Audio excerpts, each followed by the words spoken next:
Hello everybody and welcome back. I'm Dash Brandon. Today we are going to be talking about the new assault rifle that was available in the Winter Llamas. Once I find it. There it is. The Blizzard Blitzer. So I had actually already recorded a video on this and it actually didn't focus on the bug.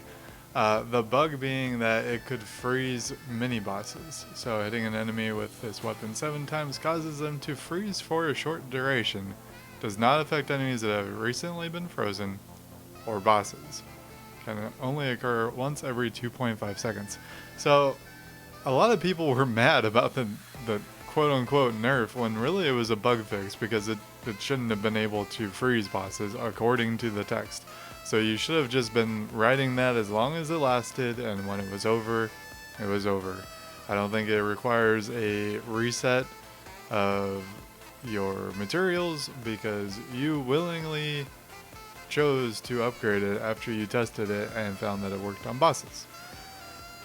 Or someone else tested it and you heard about it, whatever the case is.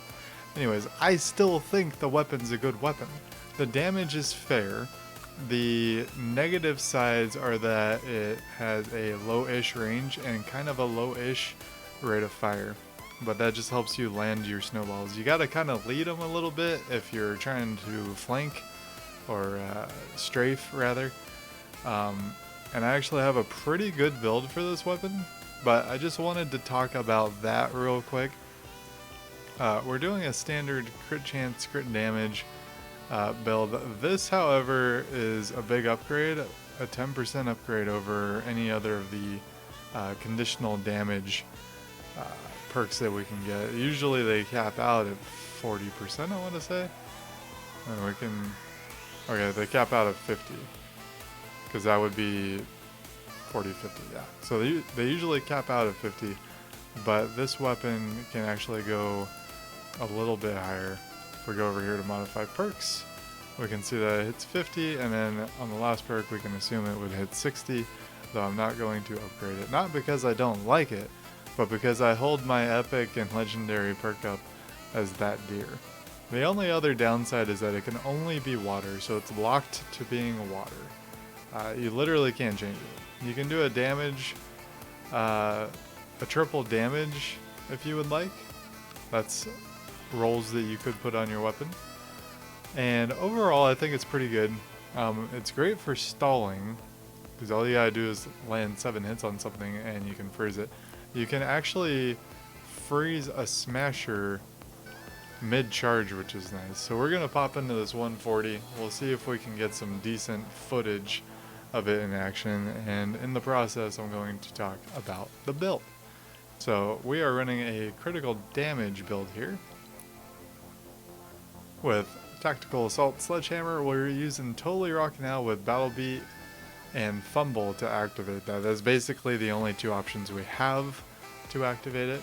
We have Assault Damage to boost us up a little bit more. We have Locked and Reloaded, and we have Assault Ammo Recovery. This is to keep us firing longer because we don't have a reload perk on our weapon. This is to keep us firing longer so that we can keep that damage uptime. Once we freeze them, we get 40% bonus damage. That damage is amplified if we use a floor freeze trap. So let's look at this real quick. Schematics. Once again, we have to scroll down. But it's any frozen, stun, staggered, or knocked down. So you can use this weapon near a tunnel and be hitting things that are hit by wall launchers or by wall lights. Floor freeze traps, you get a bunch of extra damage because you get this 40% and then you get the other 25% or so that you would already be getting from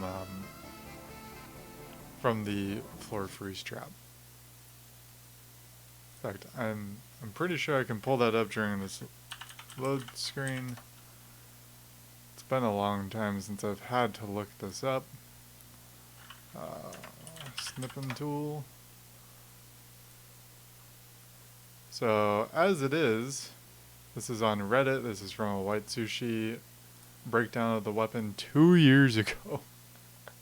Alright, so a regular weapon in a floor freeze trap does 20% extra damage, 50% extra damage to fire, and 25% extra damage to water. So if we're using a water against a fire, we're going to get another 50% on top of the 40% that we're getting. The only time it's not effective is against nature husks, so do be aware of that.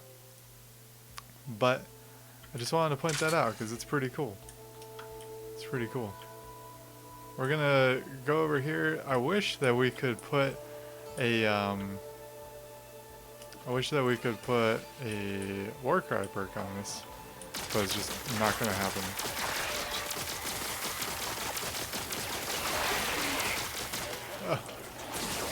Kill the trash. There we go. We have rock and rip up. We're having a bad time of it here. So we can freeze water enemies, which is great. I mean, freeze basically everything.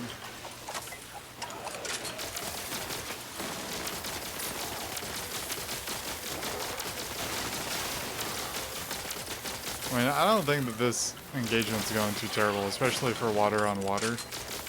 As you can see there, I had to lead him to actually hit him since he was moving across from me.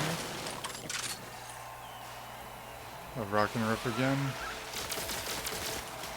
We didn't hit any of those shots. Alright. So the reload on this is not incredibly long, but it does matter. Especially when you have such a small window for a frozen target, it really starts to matter. I wish that we could find a smasher. Anyways, we can hit smashers with it. We can freeze smashers mid-charge. And I think that that's a really important thing to talk about because right now we don't have much counterplay to a smasher when we're on defensive missions. And it feels kind of bad. So that's why I still like this weapon, because we have very little counterplay against a smasher. Even if you were to freeze them with this weapon and then switch to a different weapon, like a fire weapon if we needed to, there's a smasher right there. There's two of them actually. Oh god, that's going to be terrifying. We're going to talk about the build before we go over there. But yeah, smashers, there's not enough counterplay for them right now. I hope that we can get more as the meta change continues. They're bringing in more ability stuff. I doubt that we'll get decoys working on smashers again, but you know, whatever. Once again, here's our hero build we're using. So we're trying to avoid reloading, but if we do reload, we get a damage boost. So yeah, I mean, we can go either way with the reload. It's okay if we do, it's okay if we don't. It all works out. Where are those smashers?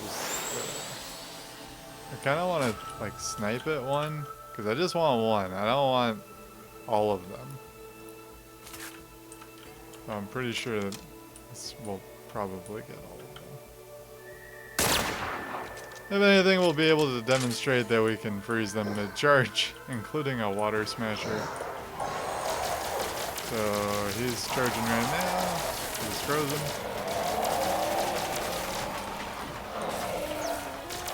Our sweet strafe there.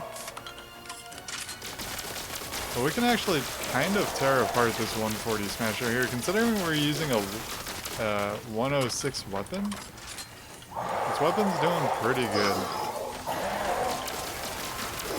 I forgot to mention that we're not using a maxed out weapon. Do remember though that you can only do this once every 2.5 seconds, so you can't chain lock them down. I don't know. Oh, now we got another guy. Okay, we're gonna die here. I'm reasonably certain of that. But we did kill the smasher, at least the non-elemental one. These nature ones we're not gonna do any damage to at all. Ugh, yeah, we knew we were gonna die there. Anyways, this video was trying to demonstrate that this weapon is still good. The bug has been fixed with the mini bosses. Now I can delete the old video that was already uploaded to YouTube and ready to go, just waiting to be released. I'm so glad that Epic changes things. Well, I mean, it didn't change much. I just wanted to mention that It was bugged. And, oh god, I don't like that. 5 minutes left. So we're doing 61,000 on a non-headshot critical. So he's already been frozen. Oh, he's frozen again. On a 106 weapon is the important part here. We could be doing more damage, and our perks aren't maxed either. And we were water on water there as well. So there were a lot of things on that specific encounter that were working against us. Anyways, I'm Dash Brandon. If you guys would like to help support the channel, please check out the creator code that will pop up on the screen right now. I will see you guys next time, hopefully with a video that's not as late. And yeah, bye-bye. Oh, I hope you like the new camera perspective. I think this is where it's gonna stay. Bye-bye.